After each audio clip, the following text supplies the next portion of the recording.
It's the same. That's how I understood it in the meeting. That's why they need to put that in here and make it more clear. That's what the whole did, because it wasn't clear. They should have what it is and what it's gonna do. They should have that listed. Right. In my opinion. Unfortunately, they have to have the lawyers look at it and make it wordsmith the way that lawyers are happy with it.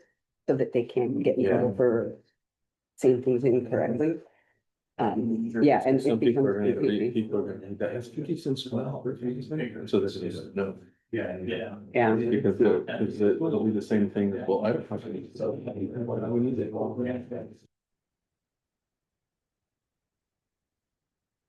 I pledge allegiance to the flag of the United States of America and to the republic for which it stands, one nation, under God, indivisible, with liberty and justice for all.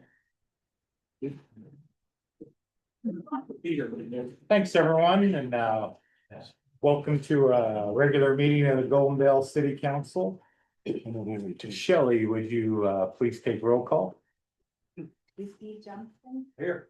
Gail Wheeler, I just saw her walk in. There she is. Here. Lauren Luther, Here. Ellie Casey. Here. Wendy Holmes. Here. Danielle Sutherland. here, Lyman Wall. Here. Oh, great, we have a full council. Thanks, everyone. We'll move on to the next item, and that's closed public comment.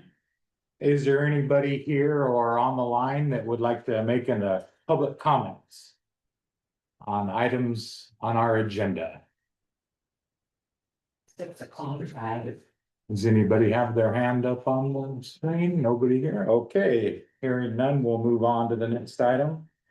And it's approval of the agenda and the consent agenda. I move to accept the agenda and consent agenda as presented.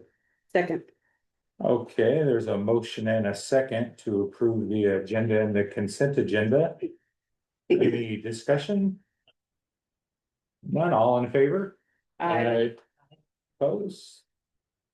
Okay, thanks. We'll move on to the next item, and that's a presentation by Klickitat Valley Health, an update on the solar project by Jonathan Lewis. Hey. Welcome, Jonathan, and we have in our council packet, we have all of the material that you provided. Okay, Yeah, were we able to do that on the screen at all? we weren't able to put it on the screen because we didn't have the same program. Okay, on our I'll send it as a computer. PDF later, but. Oh, as a PDF later? Yeah, we didn't get that. Okay, no worries. I'm gonna just pull it up here, so Okay, on the same page. Think last time I was here, we were talking about the microgrid. Which was the big project that was gonna tie the school district buildings and the hospital together with batteries and solar panels. That was FEMA funded. That was moving forward. We got it to 100% design. We were transitioning from the design phase with FEMA to the construction phase. When we were notified that all the brick funding nationwide was cut, as part of the DOGE funding effort. So projects all over the country, like dam reinforcement and rainwater, stormwater retention, all these building resilient infrastructure projects that people had been working on for years and years, all those were just done. So we were informed that they would pay out the design work that we already had done, but they would not move it forward to the construction phase. So disappointing. I think there was a lot of kind of resilience pieces and emergency preparedness things that it would have been pretty cool for Goldendale to have in place. Energy reduction at the school and the hospital.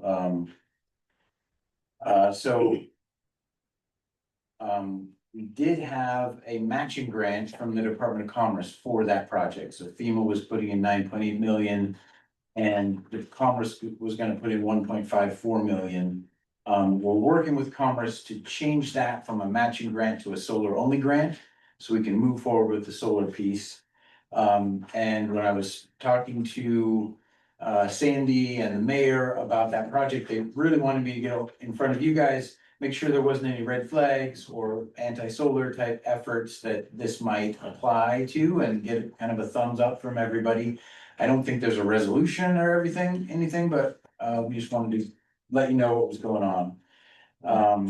So that second page, the other thing, kind of an update, is we're finishing $10 million worth of energy upgrade projects. That new building that you see there is our chiller building. We tied in the ED weight to our boilers and chillers. So we're already seeing huge energy savings from that. So those are finishing. Those were $6.5 million in grants, funded those projects. And then we'll see lots of energy savings that will help pay for the loan we had to get. So the first thing to talk about, if you see there, page 3, I think it is, there's sort of a representation of what solar carports look like. This is what we're proposing to build on the existing employee parking lots to the north of the hospital campus. We did see this post that many of the anti-solar people in Goldendale posted and say, why don't we do more carports rather than filling our farmland with solar? Could not agree more. The developers who are helping with this project really wanted us to just do ground mount over at the school because it's cheaper. We said, no, needs to be carports because we don't want to use space that could be used for a future school or ball fields or whatever. I want to keep the cars cool and do the carports. So we're moving forward with that. Because we don't have the full FEMA funding, it's not going to be 500 kW at the hospital and 500 kW at the school. It's going to be 350, 375 kW at KVH. So you see there on the picture that has the aerial view of the parking lots with the 3 arrays. That's how much solar we're able to get. That's 375 kW. Those lots, I don't know a view of our whole campus, but they're just on the other side of Allen Street to the north of KVH. Yeah. The lot to the west is gravel currently. And the lot to the east is paved, but it was done before I got there. I don't think there was a lot of permitting or design. As you can see from the next page that shows the drawing, that lot encroaches on or goes outside of our property line. The dashed line along the bottom there is our property line and doesn't allow for any location for sidewalks. So we're going to try and fix those issues with this new design. So you can see on the next page where it shows existing conditions and then below it is the new design. There won't be a middle row of cars in the new design. It's just all the way around, so it'll be a little more space, a little easier for cars to park. The gravel lot will get paved as part of the new design and part of the grant that we got for that. Yeah, that's about all on that. Any questions on the solar side of that?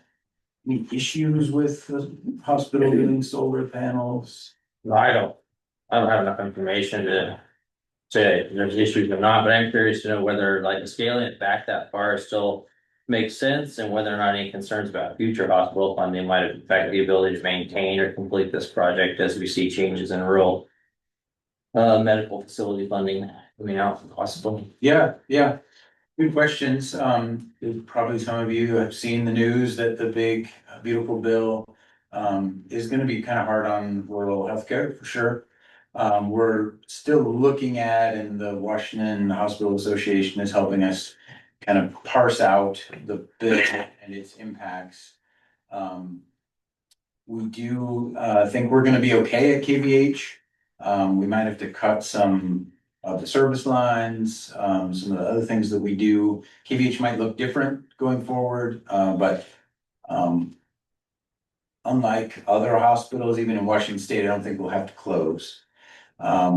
When we do capital projects at KVH, especially when they're 100% grant funded like this, it really helps our bottom line.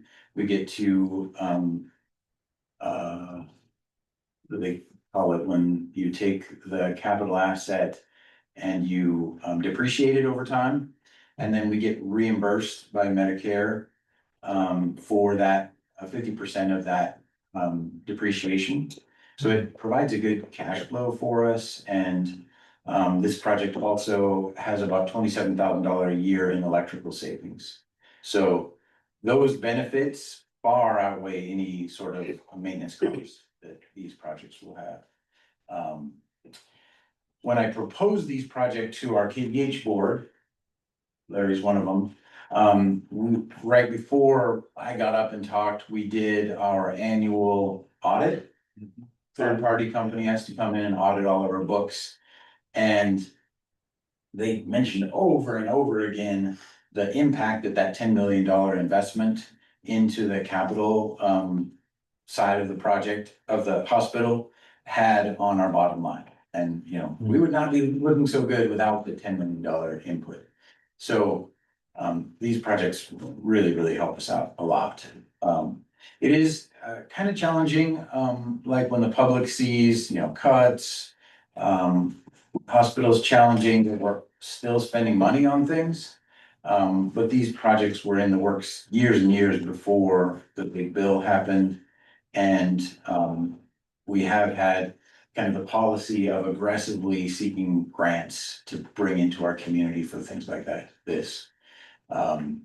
so several hospitals, rural hospitals, closing stories that I've heard have all been about that boiler system that fails. And it's kind of the big, huge straw that breaks the camel's back. The hospital hasn't saved, they haven't replaced aging infrastructure, they're just barely making it, and now they get hit with this $10 million replacement cost and they're done. So KVH, we're trying to get ahead of that curve, get those things replaced before it gets desperate, before they break and break us. That's kind of how we've been looking at it. Any other concerns on the solar side? Anybody? Does it add an extra element of fire safety issues? This project is solar only with no batteries. Okay. So most of the concerns on the fire side were the batteries. There are risks to fire with solar and the wiring and the inverters and other things. But it's similar to the risk of your house burning down tonight. I mean, it's wire that can create sparks and other things. The parking lots will be paved, we won't have vegetation around them, we're minimizing that risk as much as possible. Everything has circuit breakers on it and, you know, it's designed, if something does go wrong, to minimize that arcing and sparking as much as possible. It's very little risk Okay. on the fire side. So this, How many fewer parking spots will it be? it's exactly the same number of parking spots. Is it? They go a little bit further on both ends. We have to get rid of, we have some shipping containers on the east end of that lot now that we're gonna have to relocate. So I was surprised. I thought I was gonna get killed over losing parking spots and I counted them up and it's exactly the same. But it'll be much less awkward.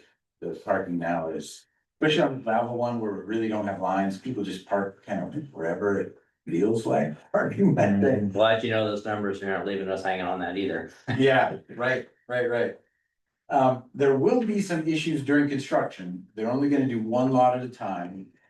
But still, that's gonna be 50 cars that will fill that other lot, which usually isn't completely full.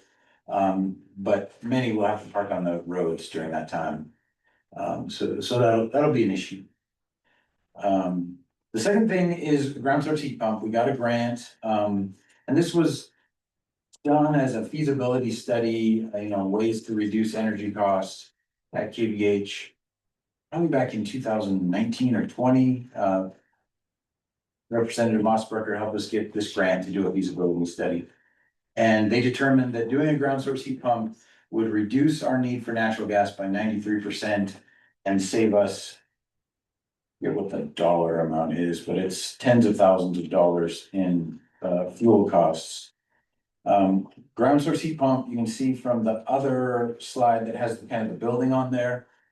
They're boreholes. We will have approximately 30 boreholes in that gravel parking lot that are 350 feet deep, 19 feet apart. And the water will go up and down through those boreholes and cool itself off or heat itself up depending on the time of year, and then go into a heat pump and heat and cool the building. So a lot of the work that we just finished with the central utility plant upgrade was necessary to convert us to hydronic so that this system will work for that. But really cool technology and doing, just happened that both the grants aligned at the same time, so we're gonna be able to do them kind of as one project, get that parking lot completely drilled and then get the footings put in for the carports, pave it, and then put the carports on. So very excited about that project. You can see we are gonna have to get an easement across Allen Street to bring both the power and the hydronic lines across the road. Yeah, those are the big projects and updates coming. We'll finalize the design for both systems and then submit that to the city for permits. From what I understand in talking with staff early on, because all of this space is a medical center, I think is what it's zoned.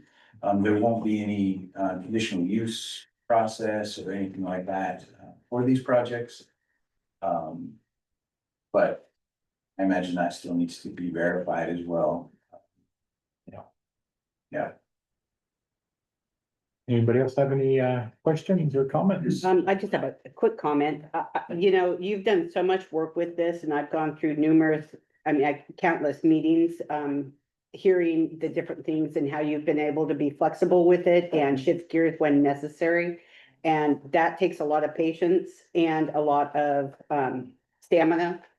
And I just want to say thank you because it seems like every wrench that's been thrown, you've been able to figure out a solution, and that is really great for this community. So thank you for that. Yeah, thank you.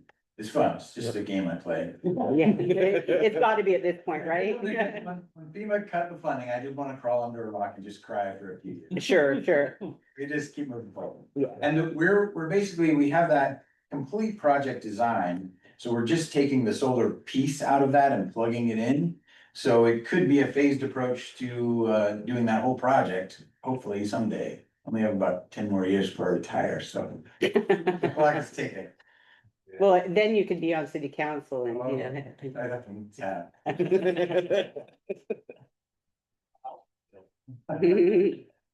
Anybody else have any questions or comments? Yeah. I noticed there's quite a bit of work that's going to be done on East Allen there, and that aerial imagery shows a lot of crocodile in the street. I'm guessing, it's not a great image and my eyes aren't as good as they used to be. But I wonder if there's opportunities depending on where East Allen Street is on the 6-year street plan with the trenching that's going on here and the paving that'll happen in those 2 parking lots to possibly get some work done there at a reduced cost, given construction that's already happening. So I don't know if you guys already had those conversations with the No. city but maybe there's some coordination that could happen No, there. that's Or at least good. something to explore. Yeah. And ultimately, I'd like to see that street vacated right there and become all part of the hospital campus, but that's a further discussion. I don't know how much of the sidewalks are gonna go in as part of this project. They've designed them, they're drawn in there, but I don't know cost wise if the contractor's planning on that. There's also no sidewalks to our hospital currently, so that might be something also to look at. Maybe that's a good discussion to have sooner rather than later and evaluate the access for the neighborhood and the ability to increase parking potentially with that entirely owned by the hospital. Yeah. Yeah, we've been trying to work with TRC or some sort of rural transportation hub. Yeah. To get some money to do a design and analysis of what it would look like to vacate that road, make the hospital entrance right off Roosevelt. There's some challenges with how steep that road is going into that 4-way stop. And the visibility coming up with how it flattens off and you can't see quite far enough with a lot of pedestrians going across there. So a couple of reasons why it might be a good idea to vacate that. But then there's some other considerations of the water line that goes through there and how to continue to provide access to that for the city and the other people that it serves down the road. One of the things on the back burner. Yeah. All right. Thank you all. Thanks, Jonathan. Really Thanks. appreciate Thank you. the update. Oh, yeah. is that street on the 6-year tree? I don't know, I just, that hope is a conversation that staff. I really doubt, well, I'm wondering if it's on that list for this grinding and chip sealing. I mean, it sure would be a candidate. Can find that I'm out. sure there's some savings to be had with more coordination and where things land. Absolutely. Cause we run into this often, you know, projects come up and the street that, you know, adjoins the project needs to be addressed too. And so if you can combine those somehow, it does save. Yeah, rather than doing the project in separate iterations and having the economies of scale savings and doing it all at once. Just having the contractors out one time to get it all done. Seems like there's some potential there, but there's a lot of other pieces. Absolutely. A lot of pieces to that puzzle. Dave and his staff can get that sorted out with the help from the hospital. You made a note as far as that chip seal thing, I assume if that street is on that. Yeah, I'll find out. Yeah. Right. Okay, great. Well, we'll move on to the next item under department reports. And we'll start with Fire Chief Noah Hall. Thanks, Mayor. Yeah, so I was kind of mentioning Fourth of July. It was beautiful weather for the Fourth of July. A little bit of moisture helped out, I believe, or maybe people being safe with their fireworks, but, we only had one fire that we got paged to, dumpster fire at World War II Park. While we were driving around on 21st Street, somebody had put fireworks in their trash can and it melted to the ground and they just happened to be driving by and put it out. Also there was, while they were driving around, they also went back and checked the dumpster and it did catch on fire again. So, driving around did help save something. I guess the trash can was really close to their house and, you know, so it could have been worse. Also, through DNR, we had received a 2002 M1097A2 Humvee. That we took delivery of, and we're gonna be changing that into a brush truck for us to replace a 1967 Jeep that we have. So that is in the works. That's all I got. Great, thanks. Thanks, Chief. I'm just curious in your patrolling, if you had a much community interaction, it seems like a great opportunity to interact with the public, kind of read that fire safety message, that sort of thing, as you are interact or, you know. So I'll say it depends on the firefighter that was driving around, if they feel comfortable, but Yeah. yes, we did. I know that there was a couple of people like shooting their fireworks right into trees and stuff like that. And so it was a great opportunity to stop and say, hey, you know, not a great idea to Yeah. help out that way, but yeah, a little bit, not a whole amount, but yes. Seems like a good opportunity to have those positive interactions. Thanks, Noah. Police Chief Mike Smith. Yeah, thank you, Mayor. Last month, we had 299 calls for service. We had 10 arrests. Still keeping on that trend of 300 calls a month. Was able to get the cops grant submitted. So we should know about that in September, October. So we're just waiting to hear from that, but everything is turned in and applied for. I have other stuff. Do you want me to go into the H? We'll do that when we come to that on the, And so everything went good this weekend and we're just moving forward, great, looking forward to community days, so yeah, a duck take. there you go. Thanks, Chief. Okay, and I just had a few things from administration side.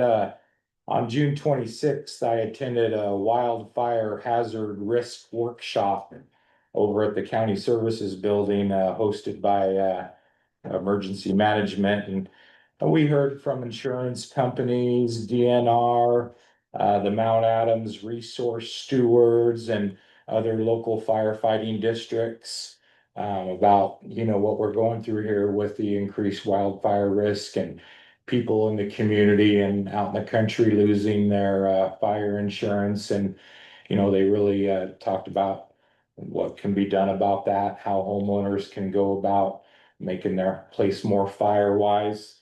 Anyway, it was real good and informative. And if anybody wants to look at the materials that were provided, I'll have this here, or I can make you all copies of it too, if anybody wants their own copy of this. But It was some real good information and thanks for the invite from the Department of Emergency Management for that. Okay, and then we'll move on to the next item on the agenda under council business, H. There's been previous discussion about hiring a replacement officer for Officer Stan Berkshire, who will be retiring at the end of the year. The Budget Committee met on June 16th and recommends hiring a new officer now. And there will be a budget amendment for the salary for the new officer. That salary wasn't figured into the 2025 budget. That'll come later in the year after the police union contract negotiations, and there's some material explaining how we came to that, and I can hand it off to Chief Smith if you had anything further to add to that. Yeah, no, I'm just looking for a consensus of the council. Yeah. To move forward with that hiring position. It's actually gonna be cheaper than the 56,000 because now we're in the month of July, which it takes me about a month. Right. And have to get somebody hired, so technically I'm hoping to get it expedited, and so hoping August 1st, if it gets proven right and move forward. Normally it takes about a month and a half to do the full background on that, so I'd like to be able to give somebody a conditional offer. I do have a lateral that's ready to come over, young lateral from Oregon, so there is some little bit of training that's gonna take place, and having that 4 months or so to get that done is very helpful. Yeah, definitely. Did anybody have any questions or? We have. I really liked hearing all of the different things from our finance person when we were in the budget committee on, Yeah, you know, if it would hurt us, not hurt us, what, you know, the repercussions were. And I feel confident that it's by far the best choice and the best way to do it, so. I'll move to approve the hire of a new city police officer to start training to replace the officer retiring in December of 2025. I'll second. Okay, Ellie got the second on that. Any discussion? Hearing none, all in favor? Opposed? Okay, thank you, everyone. Okay, great. We'll move on to the next item on the agenda. And that'll be report of officers. Let's start over here, this side with Mylan Walling. Well, thank you, Mayor. I just want to make a comment about the airport committee. Yeah. They meet once a month and they're doing a good job. And again, I'm just there as advisor. I don't vote, but they got some good committee members. And one comment I'd like to comment is they've been getting grants. So any improvements that is made to the airport is done by federal and state grants. Local, very little money comes out of the city budget. Said maybe for cutting some grass or a little miscellaneous. But anyway, I just want to make that comment and make it clear that the money we're using for the airport is state and federal grants. Yeah. Thanks, Mylan. Yeah, that's what I have to say. Okay. I think that's great to be able to use some city resources and leverage a lot more funds to bring improvements to our community. Yeah, right. Thank you, Lauren. Thanks, Mylan. Danielle.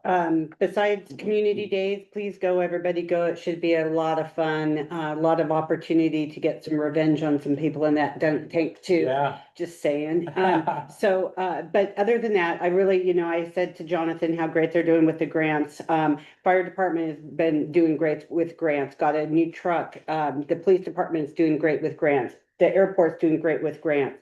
I feel like in the last couple, well, actually the last year, last few months specifically, it just seems like we're really kind of wrapping our head around, look, let's do this and it's feasible now. You know, there looks like there's some light at the end of the tunnel and we're able to make some really good improvements. So kudos. I'm just happy with the way things have been going and the research that's being done. Yeah. I know. Andy. I don't have anything. Ellie. Nothing. Lauren. I got a few things. Yes. There's these ARPA funds that have been sitting out there for a while. We really have never concluded how that's gonna, what's gonna happen with those.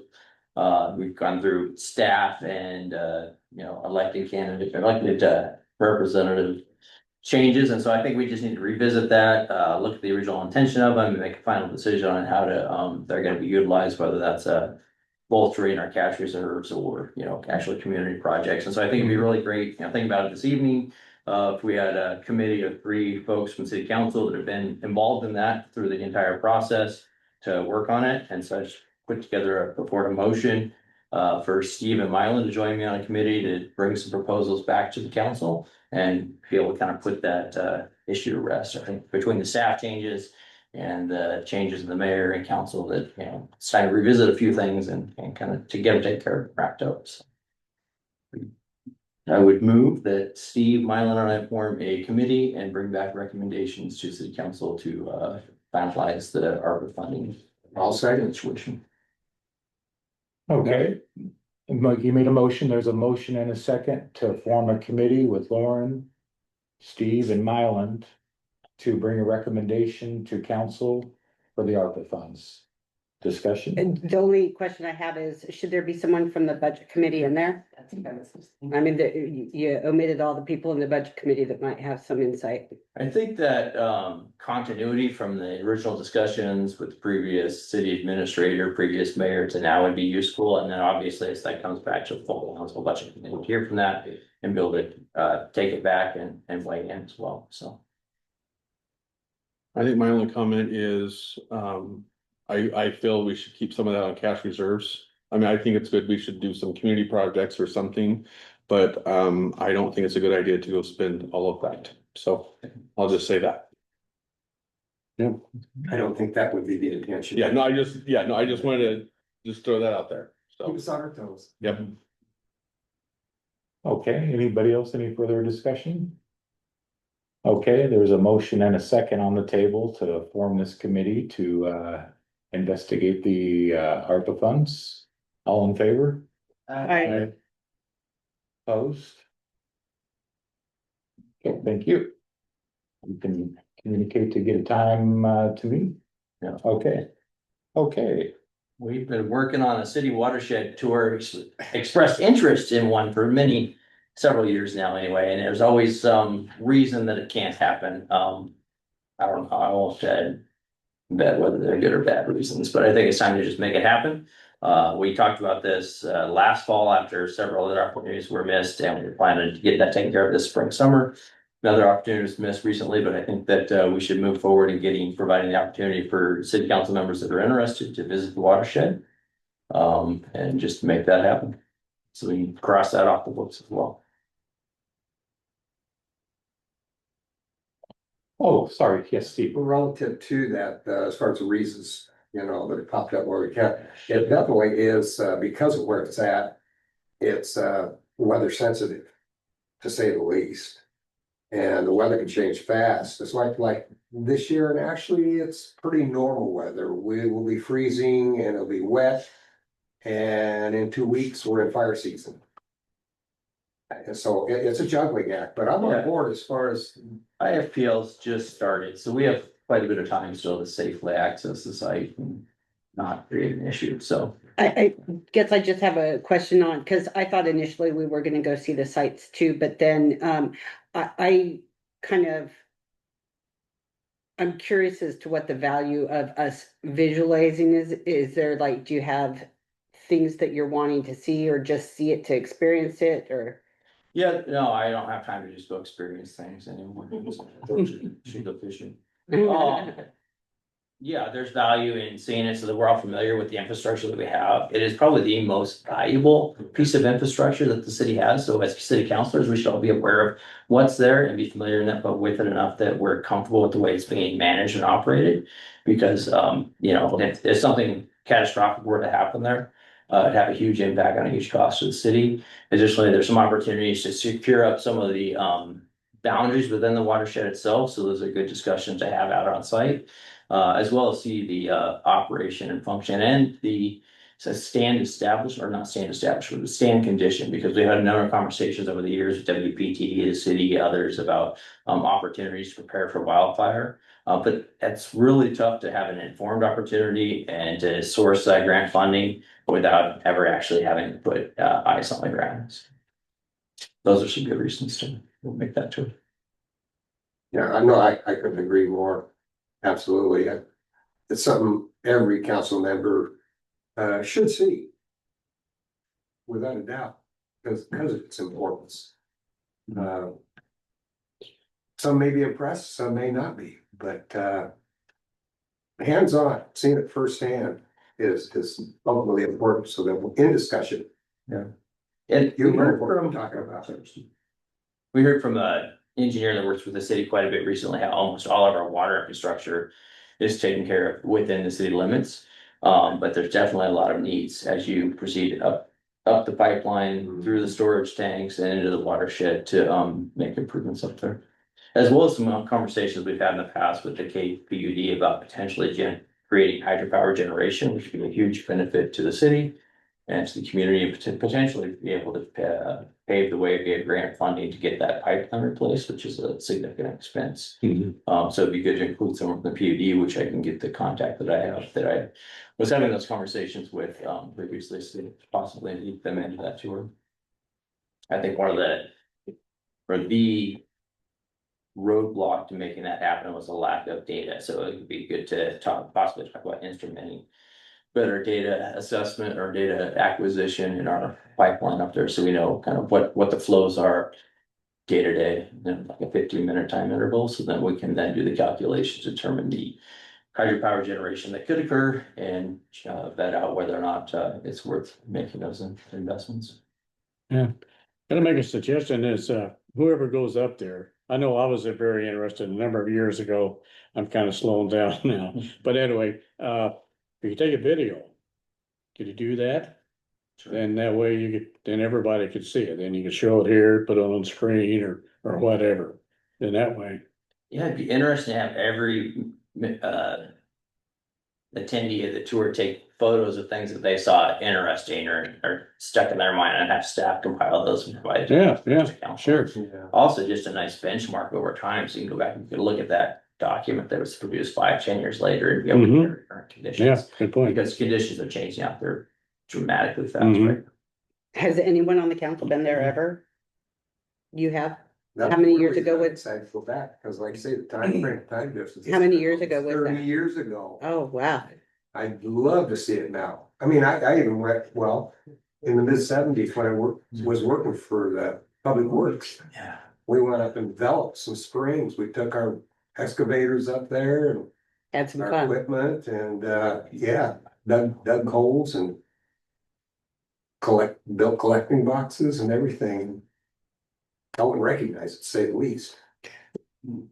Yeah, I would really like to go see it again. I wonder if the EOC would be willing to bring one of the drones up to do a aerial.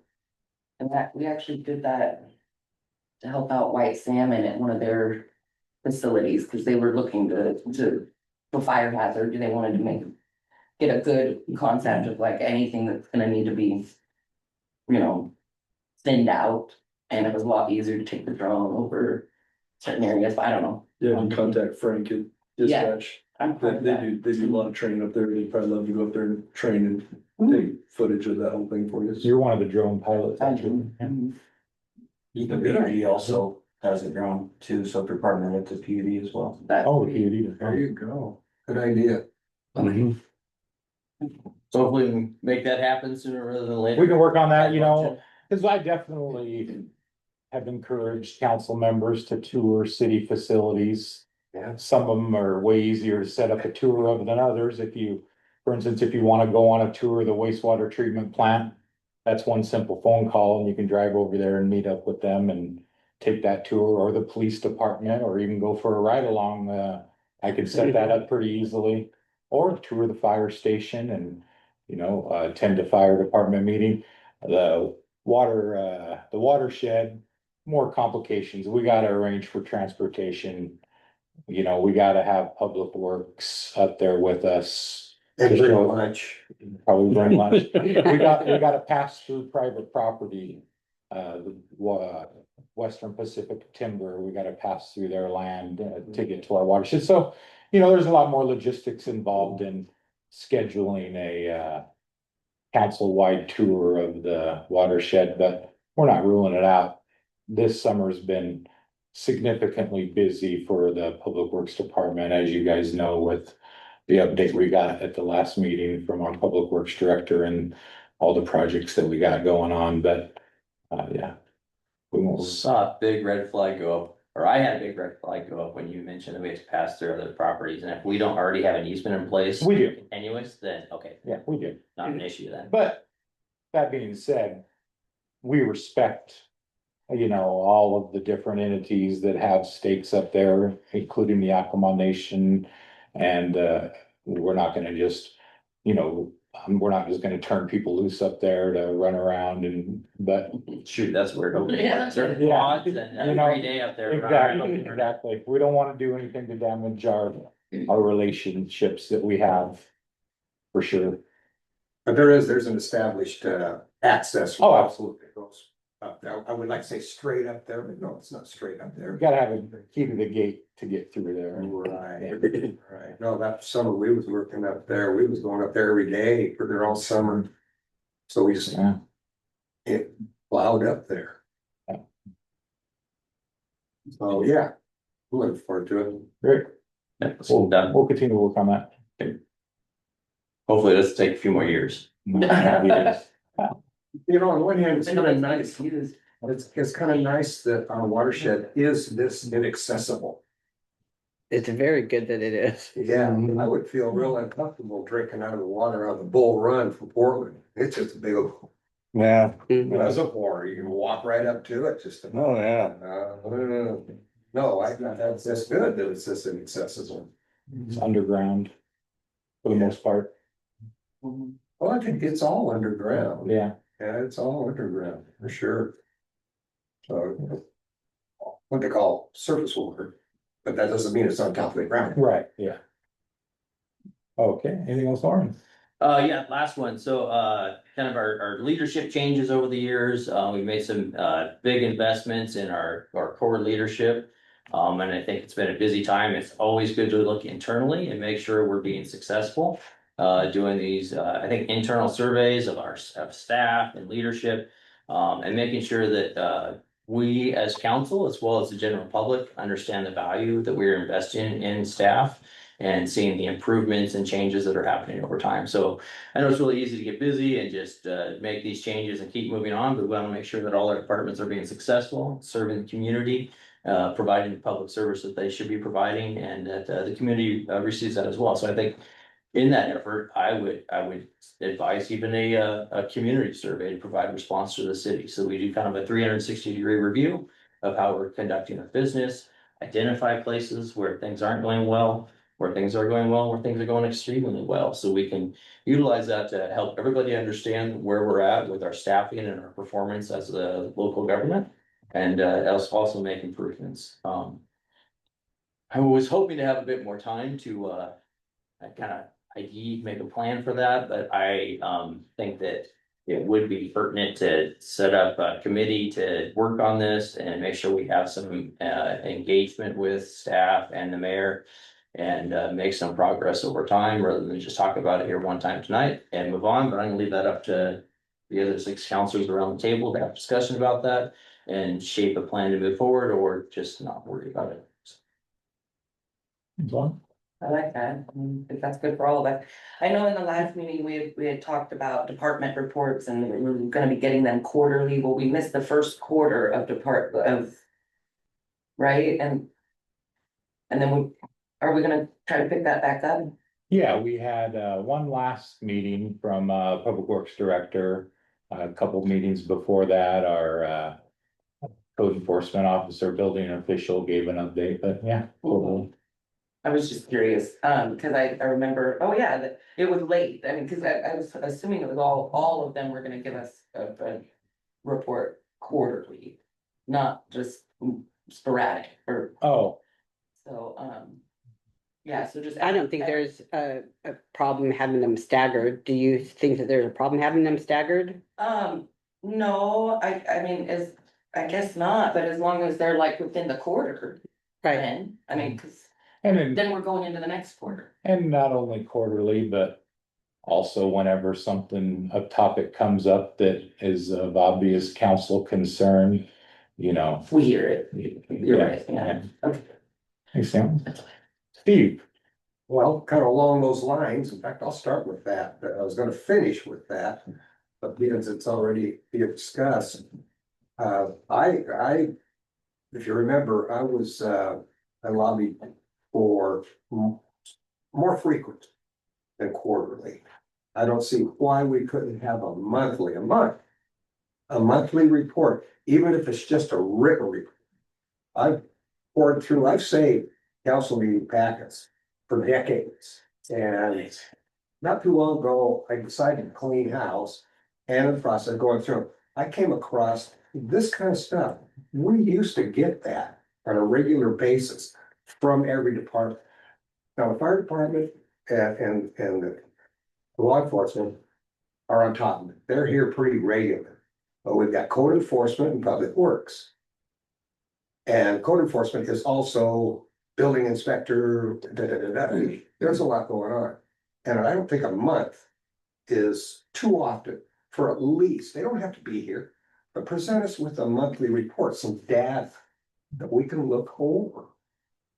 And we know what's going on. And that's what I would promote okay, as far as these quarterly reports. I think those are the kind of things that we can flush out, identify and make happen as we review all the departments and the city's overall function and making sure that we're getting a good return on taxpayers' investment. Yeah, and I just think the more frequent, the better. Because we do have a lot of moving parts here. It'd be nice to stay on top of it. We can discuss this longer. I mean, the mayor is gonna have the input on this. I don't know if we need to make a motion on it at some time or other to. Well, I'm just worried about the legalities of open conversation during a council meeting on it because of because they are under a union. Some are under unions, and I don't, none of the departments, none of the department heads. Belay my last. Okay, I just want to make sure that we're not that legally we wouldn't be doing something that could bite us down the road. But I didn't realize that the department has learned something new. Thanks. It would only help us make better decisions, I think, to be more informed. Help the budget committee a lot. And Oh, as totally far- help yeah. us. I mean, I've asked for that too. I'm just concerned about the way that we do it is what is concerning me. I just want to make sure that we don't do it. Well, that's what I say. I don't know necessarily the council has to have a majority input on this other than discussion. Not saying that we can do a consensus at least, but the mayor is pretty much the one that's in charge of these departments and department heads. Meets with them regularly and can pass this on and instill. yeah. Monthly reports. We definitely want, I mean, beyond monthly reports, like performance feedback, needs. Weaknesses, areas we're exceeding so that we can. You know, improve overall and share that information with the community. I mean, we don't need to reinvent the wheel. I'm sure that other. Local jurisdictions have done this and that there's probably even entities that come out and help facilitate it. That's what I say. I've gone through old documents. I've seen it Used to down do the it. past, yeah. And so we're not reinventing the wheel, not by no means. And at the same time, we could ask for the in-person quarterly update. One at a time, is that what you're saying? One director at a time, or one staff at a time, each quarter, then the next quarter, then someone else? Are you asking for all? Oh, that's only two more than we already got here Yeah, well, okay, at any council level. well, I don't think it would be overwhelming at all. well, no, okay, I didn't realize this, They're gonna okay. Be prepared. Just one supporter. I think the information that all of us have been wanting, since I've been on council is basically kind of the information like the police chief gives. He had 299 calls, he had this many arrests, he had, just kind of a boom, boom, a bullet point thing. It doesn't have to be super long, it just has to be just concise, that we know what's going on so that we can let the community also know. Yeah. That's kind of what you guys are talking about, right? Yes, and it gives us some data to, we pour over it. And then, well, if you've got a question, go to the department head, go to the mayor with a question regarding that data. And over that, like I say, once a month, okay, we do this once a month, and then at that quarterly, then unless they want to address it sooner, they will be prepared to answer our questions. But it's invaluable, the data and the information. I mean, those quarterly reports are valuable, we kind of beating that horse to death at this point, but what I'm talking about is actual overall city, local government performance to the community and to the public. Oh, yeah. And evaluating that, because council is soon going to be asked to make decisions about pay increases, performance, that sort of thing, and so we should have good information. I mean, we heard a lot of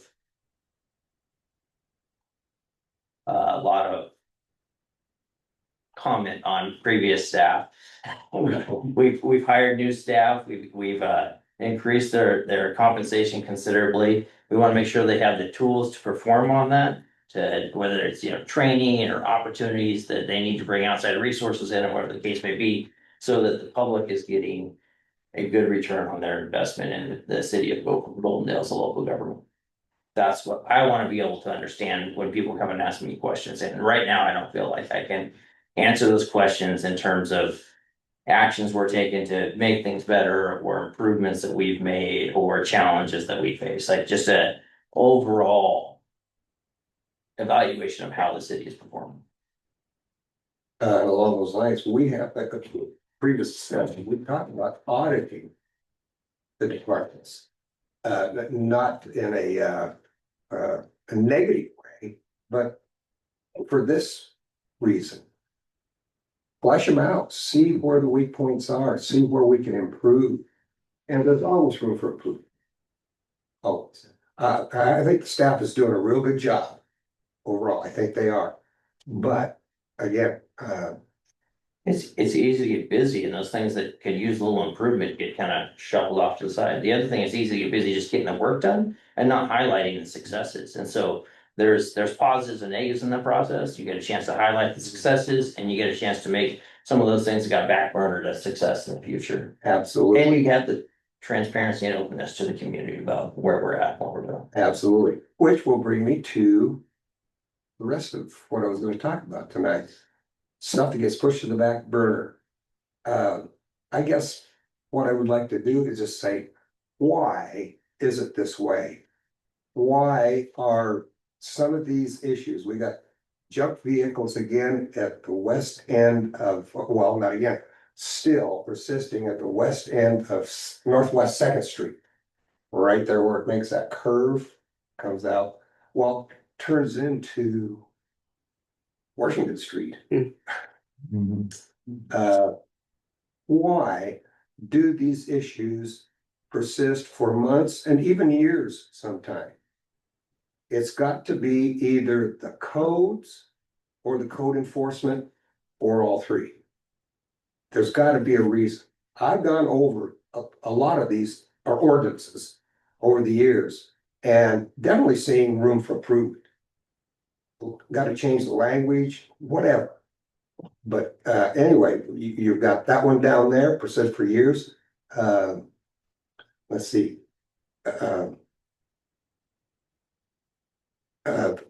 That house on Broadway. 400 block or up to 600 block of East Broadway. On the north side, right across the little apartments. Right next to the house that The weeds you're talking, John, yeah, you can't even hardly see the house anymore, and the house is unlivable. And the weeds are as tall as the house, and it's been sitting there for well over a year. Talking about the house they tore down already, or? no, there's another. Okay. John, Right. Runyon, owned that, he tore it down finally. But the other one, it's bad, it's bad. And the right of way situation with weed mitigation. We have kicked that one to death. We have kicked that can down the road till you can't recognize the can. And I feel we really should visit that seriously to iron something out. The contention is, well, the property owner is, according to ordinance, responsible for that. But when they don't, and you've got fire issues, then what? There's gotta be a middle ground here. There's gotta be a middle ground.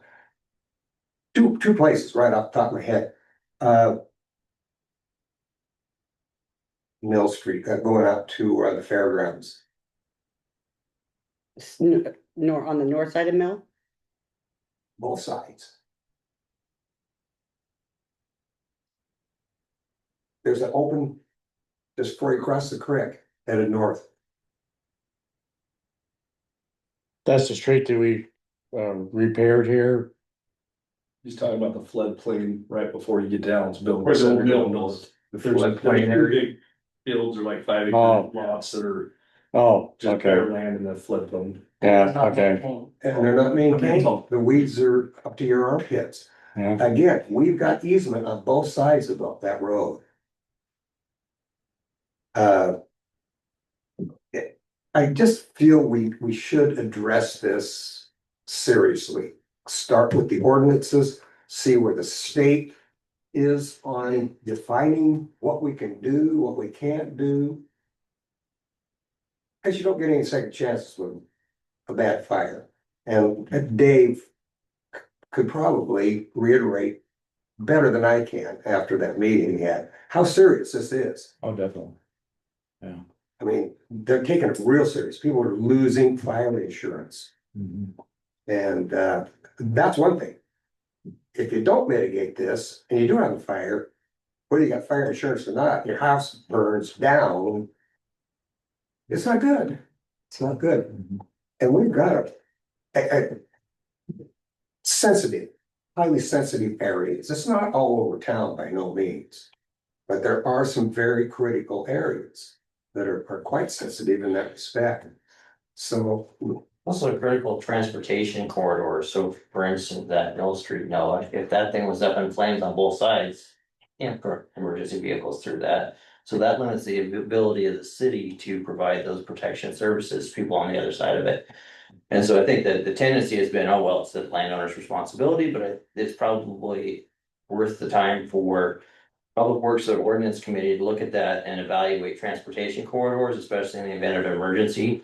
And they found that the city should take on the responsibility, because a single landowner could cause a situation where emergency vehicles can't access portions of the city through our main transportation corridors because of the amount of fuels that are along those roadsides. And in those cases, I feel like for the overall community benefit, the city should take on the responsibility for maintaining the roadside vegetation. Just something. if that would be the case, it wouldn't necessarily apply everywhere because it wouldn't need to. We're talking about, like I say, very sensitive areas.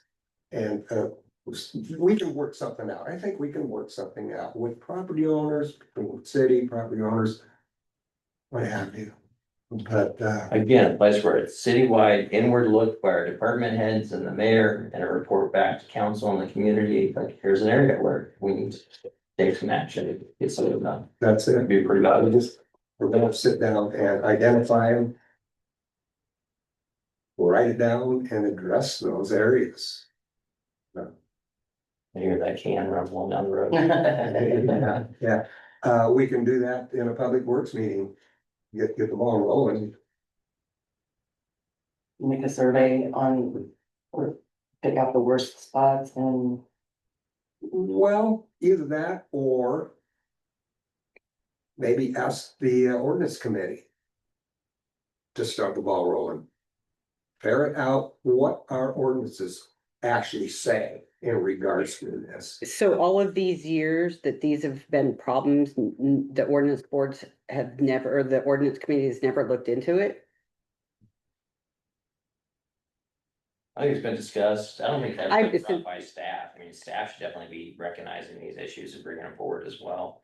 And they should be encouraged and empowered to do that. And if that's not a situation that is, that should be the way that the city functions, the staff should be able to elevate these things up and bring them to us. And they should be out there looking as boots on the ground and identifying these issues, but that's never been the case, no.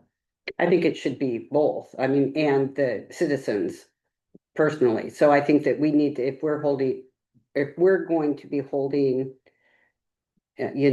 accountability, we also have to take accountability. And I think that if that's something that needs to go forward, then the committee should be looking at what they want to do and have a succinct, this is what we're looking at, what are you doing, staff, or whatever, so that both of you guys can come together and figure out what can be done. Well, one important is time wise. It needs, if you're gonna clear an area, cut it, whatever, it needs to be done at the proper time. Right today or tomorrow's not the time to do it. Exactly, it's Yeah. weather sensitive, to say the least. Mother Nature don't care about our codes No, and right. ordinances. Could care less. And so I just feel it's time, well, I've been saying this for a long time, that I hope we can get on board and address this seriously and come to some kind of conclusion, a working conclusion here, so it's not an issue anymore. And as far as staff and citizens, being accountable and all that. I'm making this presentation as a citizen. I see this stuff when I drive around town, and I have been given the opportunity to be able to address it as a council member, representing the entire community. And so, that's one of the high points of being a council member, an elected official, is you are representing the community, and you're at the same time, you're a member of the community. So, anyway, So ordinance committee and public works committee should maybe try to do a unified meeting the about this. ordinance committee is where it starts, I think. The rules, we legislate the rules. Public Works enforces them, carries them out. Code enforcement carries them out. The ordinances is where this starts. That's the basis for everything. Mhm. I couldn't agree more. So that's what I'm appealing to here is, maybe let's find out on the ordinance committee specifically, what we've got on the books regarding this situation. Fire mitigation and overflow On the eve, one easement. we've got some of those areas, well, Mill Street. Well, we've pushed for it before, and the conversation in the past has been from Dave and staff that it is in ordinance, that it is the responsibility of the landowner, but at some point, leaving that as a responsibility of the landowner puts everyone else in jeopardy. That's it. And so the city's gonna need to make a decision if they're gonna do code enforcement, and if code enforcement isn't strong enough to make it happen. Does the city take on the responsibility to make that happen for the overall good of the community, or do they keep looking the other way? Exactly, but I would like to see it in a hard copy. Yeah. I wanna see, and hold it in my hands, what that ordinance actually says, and then, you're 100% right. And that has been the problem all along, and they just keep ping ponging the issue back and forth. Let's get some. I understand that code enforcement has issued some fines. And he's out there doing what he can do, apparently, but it's not working. Something's not working. It seems to me like this has been a cyclic problem. It seems like it's happened every time this is brought up. Everyone says this is always how it has been. So what are we gonna do differently is what I would propose. What's gonna be different this time than us just talking about this at this level? Is it, so let's come up with, what is gonna be different so that we're not here another year later saying, well, we're still having these problems. So figure out what we can do differently and maybe we can move forward at that point. You stare up the ordinances, Lauren spelled it out pretty good right there, simple. Let's get something down.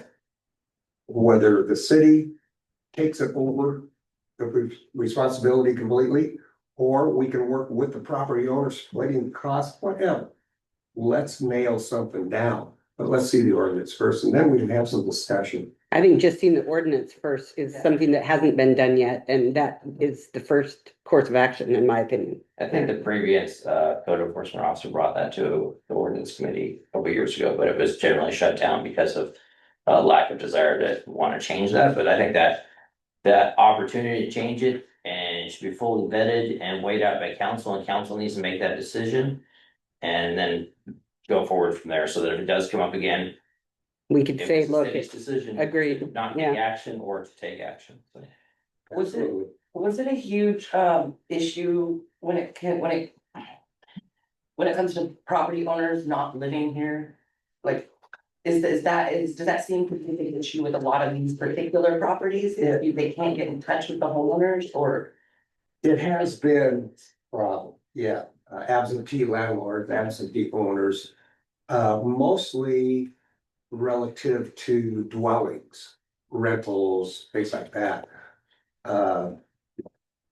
We might run into that here too, but everybody's paying property taxes. You can chase these folks down. Mhm.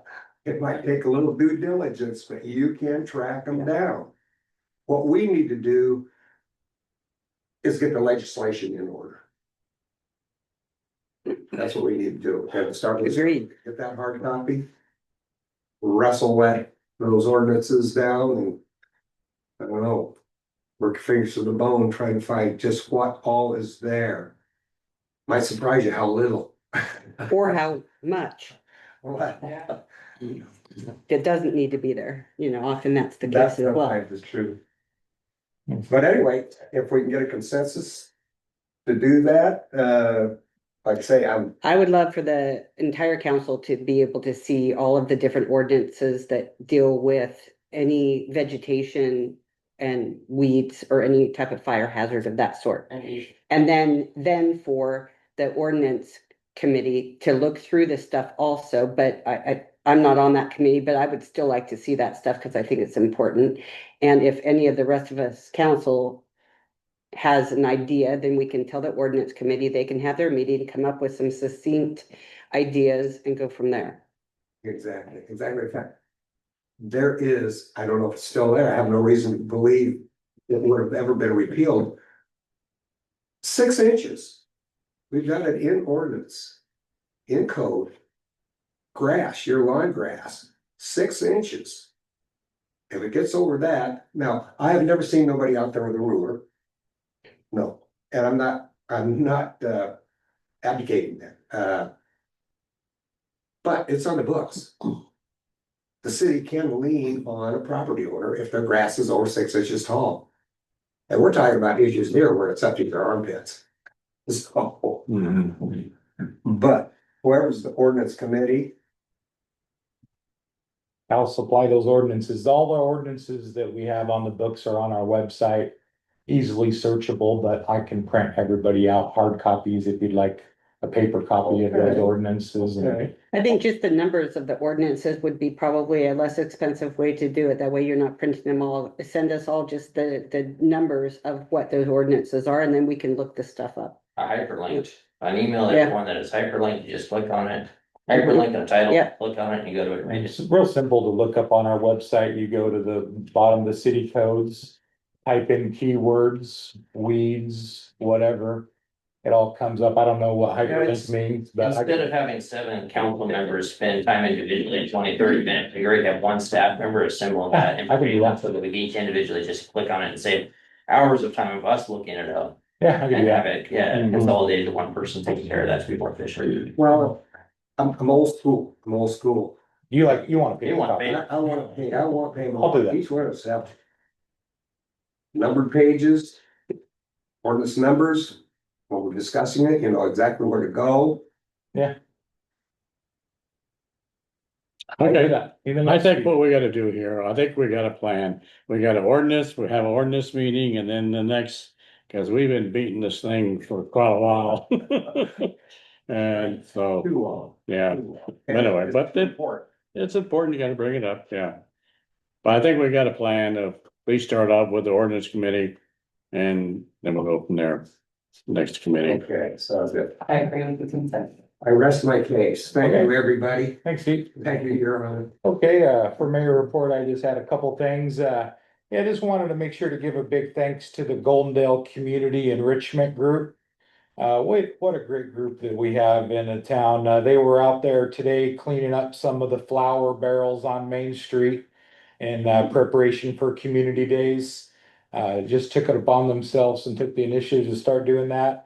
If any council members or business owners or community members, volunteers would like to participate, that's gonna be ongoing the next few days, just to take care of some of that. Some of the barrels on Main Street look really great and some of them could use a lot of help. So, yeah, the Goldendale Community Enrichment Group, you know, they do so many great things for the community. A relatively new group, but I can't say more about them. I reached out to some of their members because there was a concerned citizen about some of those flower barrels, and within just an hour, they were out there pulling weeds, cigarette butts, what have you, and just really appreciate having that group part of our community.